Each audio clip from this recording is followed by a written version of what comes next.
lista infinita di furti e spaccate da migliaia di euro, arrestati dai carabinieri i predoni dell'Est, autori di una trentina di colpi tra veneziano e padovano. La brutale aggressione ai danni di un 87enne a Torre di Mosto, continua la caccia ai responsabili, nel frattempo parenti e amici cercano di aiutare l'anziano che vive da solo. Scatterà alle 7 del mattino il controllo dei varchi d'accesso in piazza San Marco per il volo dell'Angelo di domenica. L'annunciato limite di 20.000 persone ora è ufficiale. Il Cannabis Store di Venezia ha chiuso i battenti dopo l'intervento dei vigili, ma grillini e associazioni veneziane accusano il comune caccia alle streghe. I candidati 5 Stelle al Parlamento si presentano alla città, a guidare le liste l'ex sindaco di Mira Maniero. La promessa: con noi al governo il Mose si ferma. Venezia sarà la prima città in Italia il cui sindaco potrà applicare il daspo urbano, lo annuncia Luigi Brugnaro dopo un incontro con il ministro Minniti.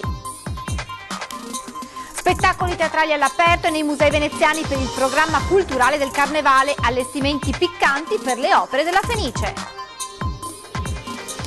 Telespettatori di Antena 3, buonasera e ben ritrovati con l'edizione veneziana dei nostri telegiornali. In primo piano, lo avete sentito anche dai titoli, la cronaca è stata sgominata. All'alba di oggi una banda di ladri specializzata in spaccate nei bar e in sale slot. In un anno avevano messo a segno oltre 20 colpi nel veneziano ma anche nel padovano.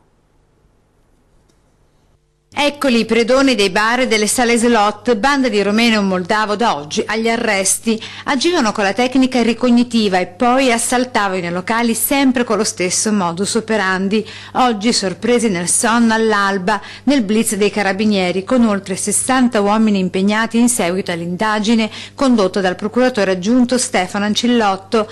La banda da maggio 2016 aveva messo a segno 25 colpi in locali del veneziano e del padovano e ripetuti con cadenza settimanale. Oltre 130.000 euro di guadagno al netto, cioè di soldi in contanti, e voi considerate però il danno subito, l'enorme danno subito dai proprietari degli esercizi commerciali che si vedevano costretti anche a dover poi anche riparare tutto ciò che veniva devastato.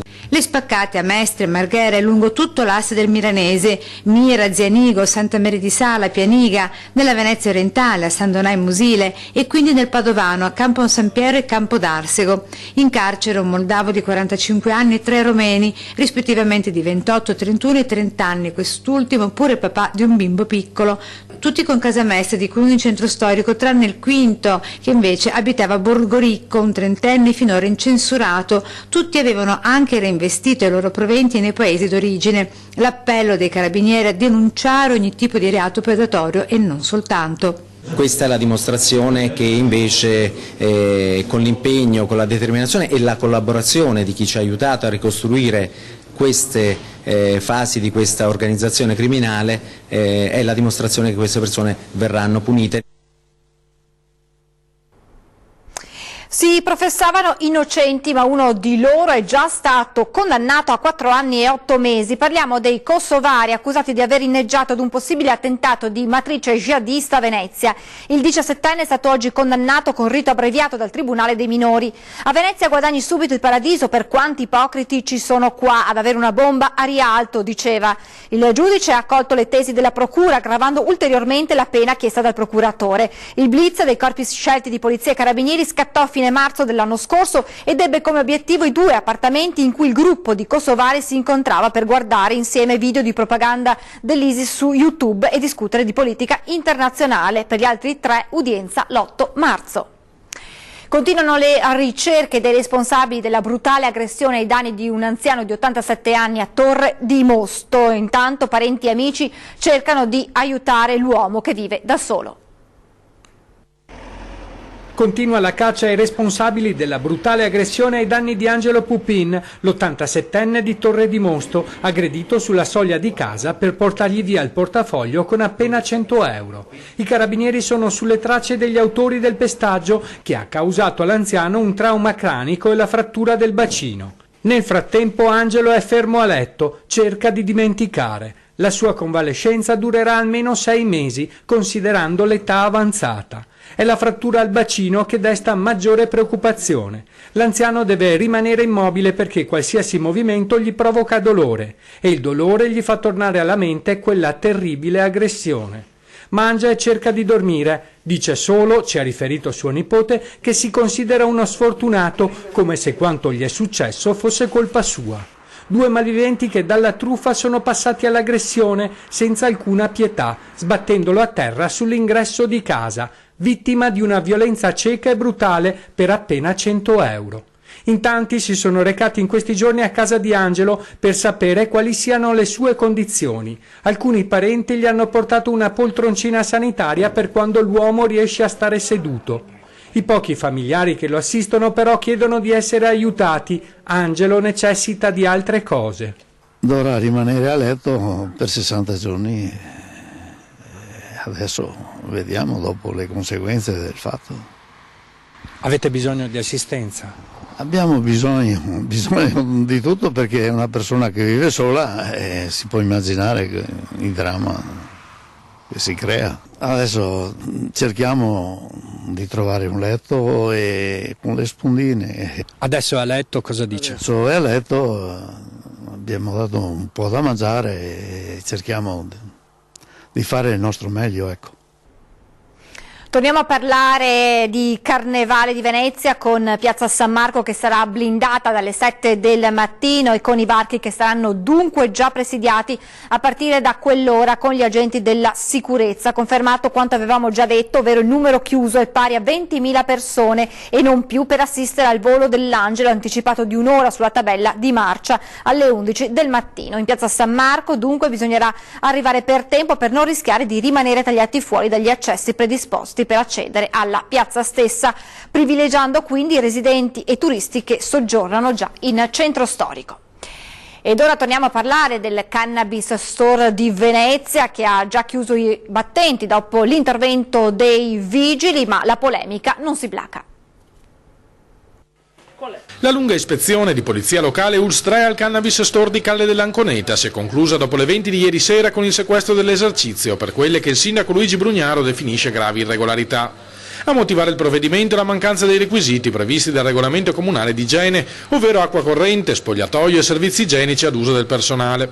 Un intervento definito ipocrita dal consigliere comunale a 5 Stelle Davide Scano, che difende i gestori del discusso punto vendita di prodotti a base di cannabis a basso contenuto di THC.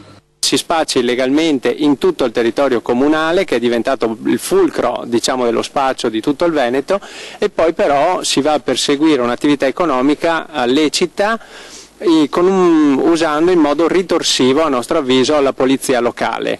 Le stesse irregolarità riscontrate in quell'esercizio sono presenti probabilmente in centinaia di altre attività del centro storico veneziano, nota Scano. La verità è che si è voluto colpire il tipo di commercio. C'è ipocrisia perché in realtà si è voluto colpire questa attività che di per sé sarebbe lecita in base appunto alla legge nazionale, e la si è voluta colpire cercando in modo spasmodico una qualche irregolarità. I controlli di polizia, rileva il Grillino, dovrebbero invece seguire una logica uguale per tutti. Questo uso ritorsivo della polizia locale peraltro è spiacevole perché ingenera una sfiducia dei cittadini verso lo Stato, verso la certezza del diritto. A difesa del Cannabis Store si schiera anche Matteo Secchi di Venezia.com, che ricorda come per secoli la Serenissima fosse nota in tutta Europa per il suo liberalismo, prima di abbracciare una mentalità provinciale che non le appartiene. Quando era grande tutti sanno che Venezia era famosa per avere fumerie, per avere prostituta, cioè un luogo di perdizione. Non voglio auspicare che Venezia diventi questo, no, però fa sorridere questo moralismo fatto in fatalità nel momento più basso della storia veneziana. Noi siamo piccolissimi, ridottissimi e ridicolissimi, e però siamo grandissimi nel fare moralismi a noi stessi e agli altri. E per un Cannabis Store che chiude a Venezia, un altro a Mestre è aperto da anni, eppure sono in pochi a saperlo, compresi i residenti. Io abito qua vicino, ma è poco tempo che l'hanno aperto. Ed è un po'. Sì, sarà un mese, 10 giorni, non so. Stupore e meraviglia in via Rielta a Mestre per il Cannabis Store aperto da tempo eppure invisibile agli occhi di quanti ci passano ogni giorno. Io non ho mai visto che ho aperto, sì che passo di qua. Il negozio, manca a dirlo, si chiama Grace, come la famosa pellicola L'erba di Grace. 2 vetrine quasi spoglie se non fosse per i colorati bonghi esposti. Dentro tutto il kit per chi vuole svappare con la sigaretta elettronica o crearsi quella fai da te con la classica cartina che, come la tornasole, manca a dirlo, è pure questa d'origine vegetale, con la canapa venduta che per legge ha un bassissimo contenuto di THC, ovvero meno dello 0,6%, con importanti effetti ansiolitici e sedativi, assicurano dalla rivendita. Se è legale, paga le tasse, se gli hanno dato il permesso di aprirlo, ben venga, nel senso, sarà molto meglio che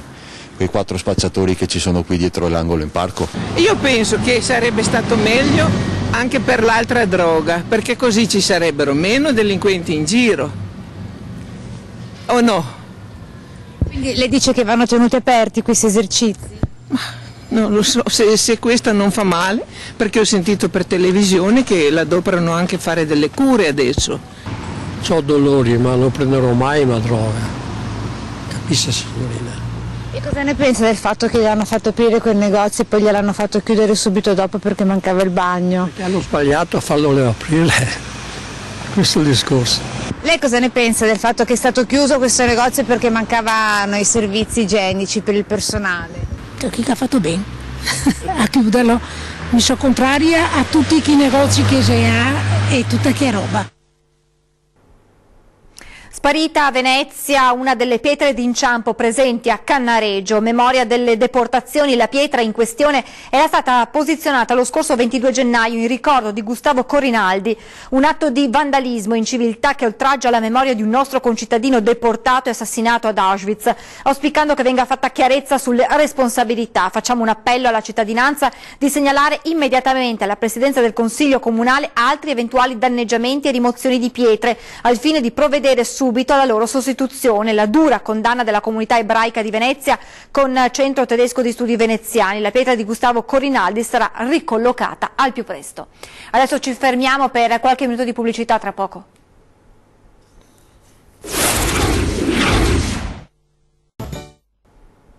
Di nuovo in diretta con l'edizione veneziana dei telegiornali di Antenna 3. Venezia sarà la prima città in Italia il cui sindaco potrà applicare il DASPO urbano. Ne è convinto Luigi Brugnaro, che ha recentemente discusso la questione con il ministro dell'Interno Marco Minniti.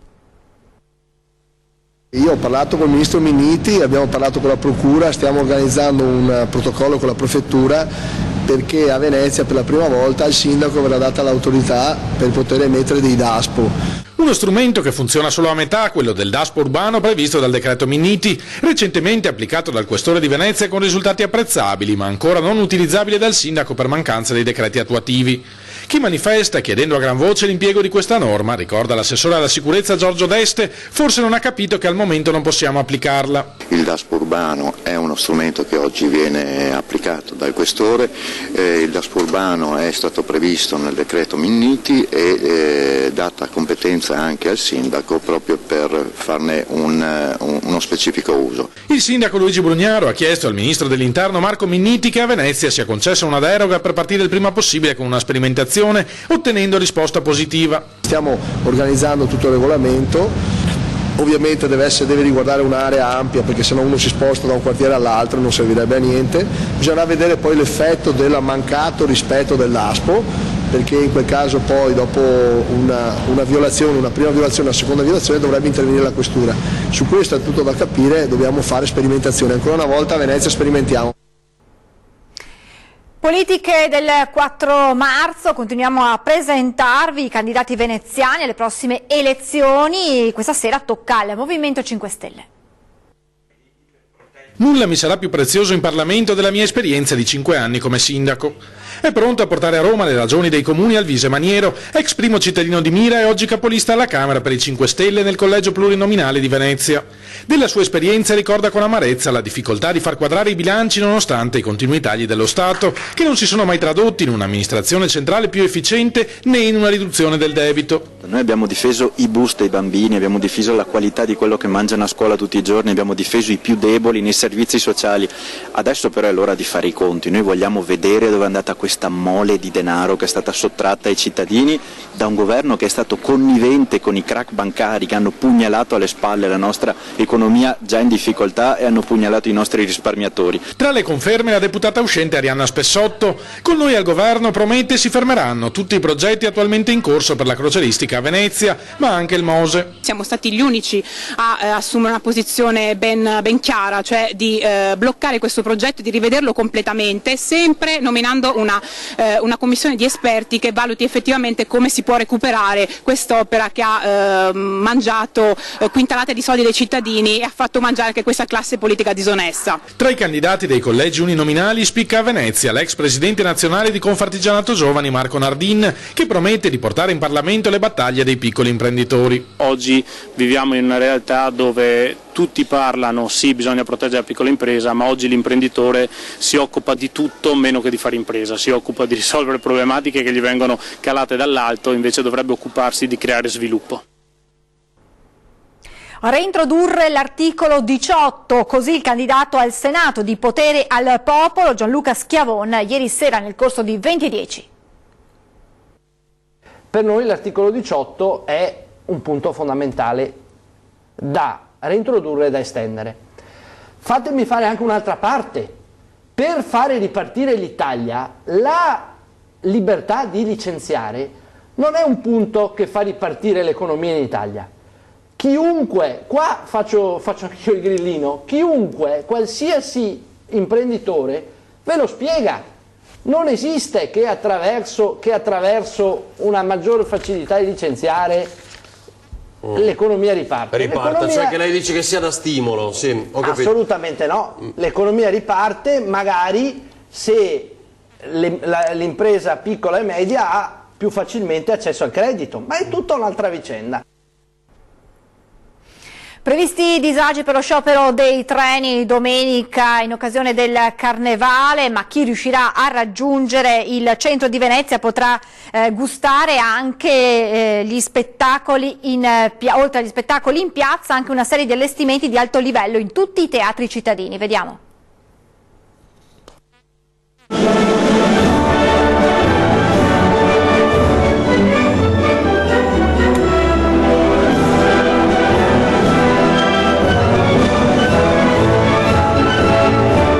La Fenice celebra il Carnevale con due grandi allestimenti sul tema della trasgressione e del godimento, La Vedova Allegra e il Barbiere di Siviglia. È la punta di diamante dell'ampia serie di iniziative culturali legate alla festa. Stiamo presentando proprio in queste ore il programma culturale del Carnevale, che vede raccolte tutte le istituzioni culturali della città e moltissime associazioni culturali, istituzioni appunto, che nel periodo di Carnevale organizzano particolari proposte. Rappresentazioni itineranti andranno in scena in alcuni tra i più bei palazzi veneziani. I musei civici di Venezia faranno da quinta per 4 eventi teatrali che coinvolgeranno il pubblico nella rappresentazione. Uno sarà dedicato al Biribissi, antico gioco d'azzardo della Serenissima, e 2 al Vetro di Murano. A Palazzo Grimani, per tutta la durata del Carnevale, andrà in scena La Veneziana, classico cinquecentesco, nell'allestimento del Teatro Stabile del Veneto. Il Teatro Goldoni parteciperà ai festeggiamenti con gli spettacoli Arlecchino Furioso e i burattini di Lucia Schierano. Credo che lo sforzo per distribuire secondo le varie sensibilità tutte le persone e la voglia di partecipare al Carnevale non l'abbiamo assolutamente sottovalutata. Corrado Callegari di Grande Nord e Simone Furlan di Forza Italia sono gli ospiti di 20 e 10 in onda questa sera. Con le notizie da Venezia e provincia è davvero tutto, vi lascio le previsioni del tempo, grazie per essere in nostra compagnia e buona serata naturalmente su Antena 3.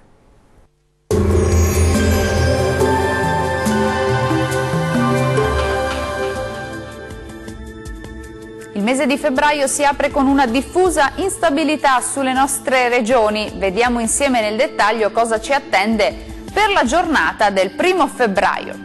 Sul Veneto tempo molto instabile sin dal mattino e per tutto l'arco della giornata, con precipitazioni diffuse localmente anche di moderata intensità e deboli nevicate sui settori alpini di confine. Le temperature massime saranno comprese tra i 5 e i 13 gradi, valori minimi tra 3 e 8 gradi circa. Spostiamoci ora a vedere che tempo farà sul Friuli Venezia Giulia. Condizioni di maltempo con piogge diffuse un po' ovunque sulla nostra regione, anche di moderata intensità e con rischio di locali nubifragi. Deboli nevicate sui settori alpini dai 900 1000 metri. Le temperature massime saranno comprese tra 9 e 12 gradi, valori minimi tra 5 e 9 gradi circa. Spostiamoci ora a vedere che tempo farà sul Trentino Alto Adige. Anche qui il tempo sarà molto instabile con molte nubi e qualche precipitazione sui settori meridionali del Trentino, anche a carattere nevoso a quote basse sul resto della regione. Temperature massime che si attesteranno intorno agli 8 gradi, minime tra lo 0 e i 3 gradi. Il mare sarà mosso, localmente molto mosso nel Golfo di Trieste, i venti forti, meridionali, localmente moderati sulla laguna di Venezia. Dal meteo per ora è tutto, arrivederci!